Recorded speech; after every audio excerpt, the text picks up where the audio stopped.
I'm David Shewan. One of my hobbies, I enjoy hill walking and sailing. I've got a little wooden dinghy which I sail with the kids. So I actually work for Parity Projects. I've worked for Parity since quite a long time, 2008.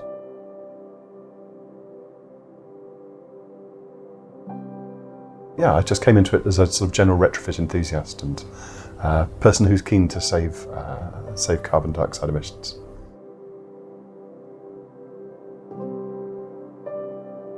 It was heated by an old boiler in a cupboard upstairs with a sort of black on the back of the door, which was a little bit scary.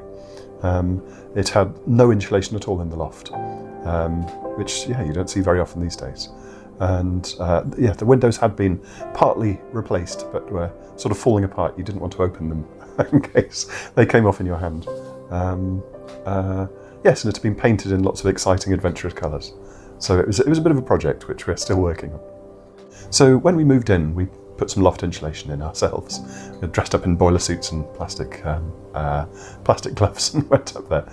And we'd replaced the old 60s boiler with a new condensing boiler. So we put in some new windows to replace the old ones, which are a little bit dangerous. The main reason for putting in the windows was because we were putting external wall insulation as well. And it seemed to be a good idea to do them both together, so they matched up. We were able to set the windows out a little bit. In addition, we've put in an air source heat pump, and we've insulated the ceiling in here in the conservatory. We've got a few more things left on our retrofit journey. So hopefully we'll be putting in solar panels and a battery at some point in the future.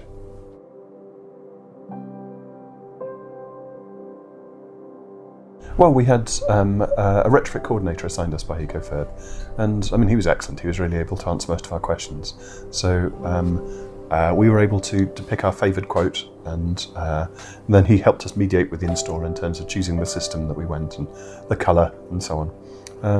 And then when the installation was actually being done, he was there to help with the detailing, which turned out to be quite a large number of decisions. Alex was with us all the time.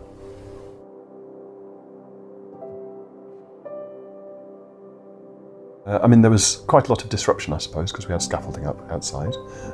So it took a couple of weeks of drilling and attaching the insulation to the outside and doing the windows. But most of the work was actually from the outside, so we were able to use all the rooms inside while we were doing it.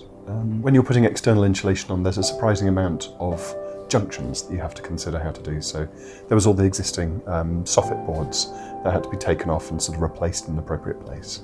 And because of the shape of our house, we have a sort of Metroland semi with a sort of sloping bit of wall at the front. We had to extend the roof out a little bit. So the decisions about what we did there were more of a challenge, but Alex talked us through it. We decided what needed doing, and it was very straightforward.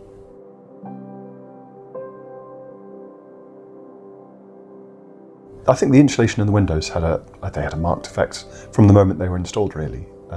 So the house has just been notably warmer and less drafty, and warmer in the winter as well. It's been excellent. In fact, we had a Christmas party with the neighbours last year, and everyone commented on how much warmer our house was than theirs.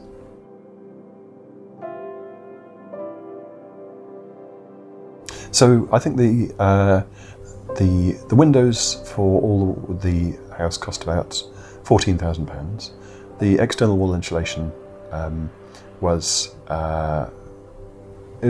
cheaper than we were expecting. It was about £8,500, and the heat pump itself was about £11,500, with quite a lot of that cost actually being making radiators larger and so on. So I think it was about £3,000 for sorting out the vagaries of our existing heating system. I think the insulation measures, the windows and the external wall insulation, have saved us maybe about 20% altogether on our fuel bills. So that's been excellent. The heat pump I don't think has made a great amount of difference. It's off our electricity bill, obviously, rather than our gas bill. But our motivation wasn't really saving on our fuel bills with the heat pump. It was to reduce carbon and to electrify our home and hopefully pave the path for linking to solar panels and batteries in the future.